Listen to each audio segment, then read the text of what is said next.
I wanted to talk about a case that I worked with. Basically, somebody who was struggling with exercise and didn't really see how to get through their migraines and make exercise work for them.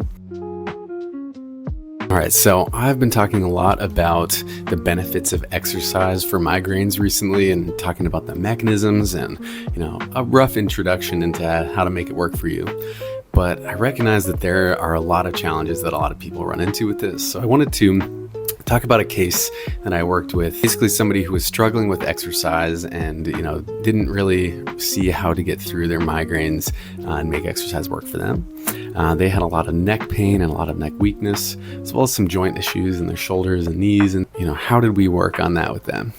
First, we started with getting a basic understanding of their baseline, and they were doing some resistance training each day, but it didn't really always feel like the most dialed in as far as what their body needed. A lot of times they left feeling like they kind of tweaked their shoulders or their knees, and they felt like this was holding them back with doing things they loved, like hiking with their family and with their community. Important thing to recognize too is that their neck was always kind of triggering them and helping to kind of kickstart migraines, which is not exactly what you want when you're trying to exercise. So what we realized was we needed to start with getting a little bit more cardiovascular endurance training in, as well as integrating some neck exercises. So strengthening the big muscles on the front side of the neck here, the sternocleidomastoids, strength training the back side of the neck, and as well as the sides of the neck, and working on the endurance and the strength capacity of those muscles, because that helps to make sure that the day-to-day activities that might challenge your neck don't make your neck feel vulnerable and threatened, and maybe kickstart some pain.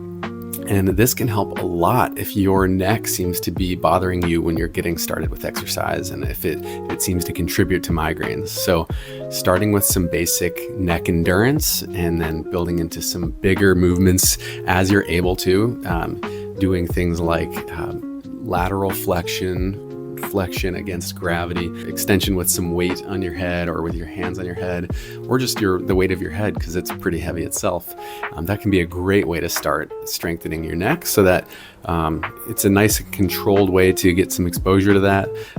But it also then will help your neck become more resilient for things like maybe running, if you're getting that jarring impact from the foot strike. And then it can also help to stave off any of the neck discomfort that may come with, straining with a lot of the exercise that you're doing with resistance training. But recognizing that a lot of this can go hand in hand. You don't need to just start with one thing and progressively adding more challenging things as you go. But I like to start with neck exercises and cardiovascular endurance training, as well as just some basic compound movements. So that's multiple joint movements, like to horizontal push-pull, vertical push-pull, a squatting movement, or a deadlifting movement. That covers a lot of the basic muscle groups that we need to train to have the value we want to see from resistance training.